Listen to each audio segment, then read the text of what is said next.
কাছে এসে অসম্ভব চেঁচিয়ে বলবে তো, বলো। এবার তোমার নেমেসিস সাহেব মাঝি।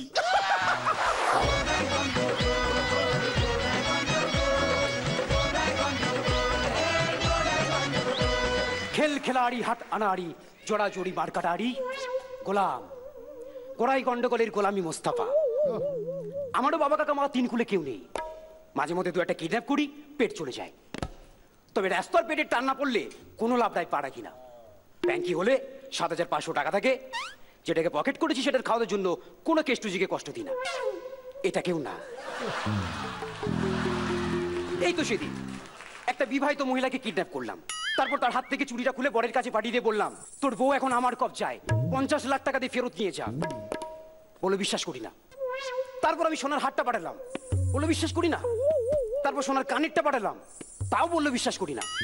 তারপর হীরের আংটিটা পাঠালাম, তারপর বললো আমি আমারটা বুঝে গেছি, এবার তুই কি করবি তুই বুঝে নে। আগে কিডন্যাপ করার সময় বিদেশে গিয়ে গা টাকা দিতাম, আর আজকাল প্রচুর রিস্ক নিয়ে ওয়েস্ট বেঙ্গলের মধ্যে পড়ে থাকতে হয়। কেন জানেন? কেন? হপ্তাখানেক যদি ডিরেক্টর প্রডিউসার আমায় খুঁজে না পায়, তাহলে আমার সব কাজগুলো সাহেবকে দিয়ে করিয়ে নেবে। একদিন আমি আমার নিজের মেয়েকে কিডন্যাপ করলাম। তারপর বউকে ফোন করে বললাম, আমি তোমার মেয়েকে কিডন্যাপ করেছি, ৫০ লাখ টাকা দিয়ে ফেরত নিয়ে যাও, আর যদি টাকা না দাও তোমার বাড়িতে কুকুর কুকুর কুকুর লেলিয়ে দেবো। বউ শুনে বললো, দেখো রনি, যতই বলো বলাটা সাহেবের মতো হচ্ছে না, মেয়েটা নাকি ফিরে এসো। তাই ঠিক করলাম সাহেবকে কিডন্যাপ করবো। চলে গেলাম মিরাক্কেল হাউসে। সেখানে গিয়ে দেখি একটা আয়নার সামনে দাঁড়িয়ে সাহেব করে প্র্যাকটিস করছে। আমার একদম মাথায় উঠে গেছে। তারপর একটা কাপড় নিয়ে সাহেবের মুখটা যেই বাঁধতে যাবো, সাহেব দেখে বললো, এ কি গুরুদেব, আপনি এখানে এইভাবে হঠাৎ? আমি তোকে কিডন্যাপ করে নিয়ে যেতে চাই, কিন্তু গুরুদেব আপনি যদি বলেন আমি স্বেচ্ছায় আপনার সঙ্গে যেতে রাজি আছি, কিন্তু দয়া করে ওইটা দিয়ে আমার মুখ বাঁধবেন না। কেন কেন, কি হবে? গুরুদেব ওটা সাউন্দার আন্ডার প্যান্ট। একদিন ঠিক বীরকে কিডন্যাপ করবো টাকার জন্য, শুভঙ্করকে কিডন্যাপ করবো টাকার জন্য, কৌশিককে কিডন্যাপ করবো টাকার জন্য, আর সবশেষে ডক্টর দেবব্রত সেনকে কিডন্যাপ করবো ছেলেকার জন্য। বেশ কিছুদিন ধরে আমার কিডন্যাপের টাকার হেরফের হচ্ছে। আমি মুক্তিপণের টাকা সুটকেস একটা মন্দিরের পেছনে রাখতে বলতাম। তারপর যাকে কিডন্যাপ করেছি তাকে ছেড়ে দেওয়ার পর দেখি সুটকেসে কোনো টাকা নেই। আবার কিছুদিন পরে দেখি যাকে কিডন্যাপ করেছি তাকে ছেড়ে দিলাম, কিন্তু সুটকেসে কোনো টাকা নেই। আবার কিছুদিন পরে দেখি যাকে কিডন্যাপ করেছি তাকে ছেড়ে দিলাম, কিন্তু সুটকেসে কোনো টাকা নেই। এইভাবে বেশ কিছুদিন চলার পরে বুঝলাম আমার সব ব্যবসার খুঁটিনাটি ওই শুভঙ্করটাকে জানানো উচিত হয়নি। তাই ঠিক করলাম শুভঙ্করের মেয়েকেও কিডন্যাপ করব। একদিন কিডন্যাপ করলাম। কিডন্যাপ করার পর শুভঙ্করকে ফোন করে বললাম, তুই যদি মিরাক্কেলে জাজকে জীবিত দেখতে চাস তাহলে তোর মেয়েকে 1 লাখ টাকা দিয়ে আমায় বাঁচা। কি বিচ্ছু কি বিচ্ছু কি বিচ্ছু।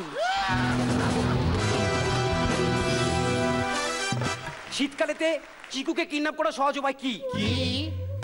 বন্দুকের কোনো প্রয়োজন হবে না, এই বললেই যথেষ্ট। যাবি নাকি গায়ে বাদি জল ঢালবো?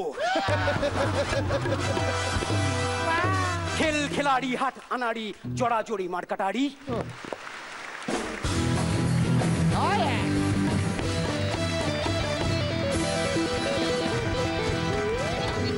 রনিদার সব কটা ছবি দেখেছো? না, সব দেখা হয়নি। কিন্তু এইটা দেখেছো? হ্যাঁ, এটা দেখি। হ্যাঁ, কোন ছবি বলে দাও সবাইকে। গোড়াই গন্ডগোল। হ্যাঁ, রনিদা গোড়াই গন্ডগোলের কোনো অভিজ্ঞতা যদি শেয়ার করতে চাও। গোড়ায় গন্ডগোলে আমাদের অনিকেত দা ছিল ডিরেক্টর। হ্যাঁ, অনিকেত চট্টোপাধ্যায়। আর অনেকে ছিলাম আমরা, প্রচুর কাস্টিং ছিল। তা ন্যাচারালি এতজন একসাথে হলে খুব হুল্লোড় হয়, এবং যেটা হয় কমেডিতে প্রচুর ইম্প্রোভাইজেশনের জায়গা থাকে বলে সবার মাথায় নানা রকম ব্রেনওয়েভ খেলে যেতে থাকে। তা অনিকেত দা সম্ভবত শুরুতেই গোড়ায় পুরোটার মূলচ্ছেদ করবে বলে কাউকেই প্রশ্রয় দিত না, কারণ তাহলে পুরো ব্যাচটা হাতের বাইরে চলে যাবে। কাজে কিছু বলা হলেই অনিকেত দা বলতো না দাদা, শুনতোই না কি বলা হচ্ছে। অনিকেত দা এটা না দাদা বলে থামিয়ে দিত।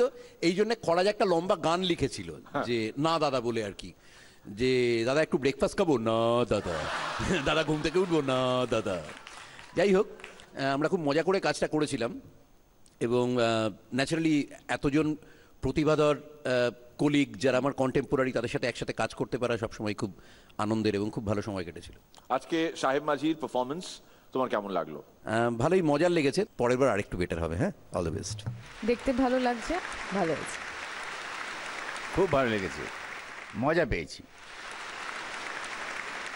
But all the best next one. Thank you.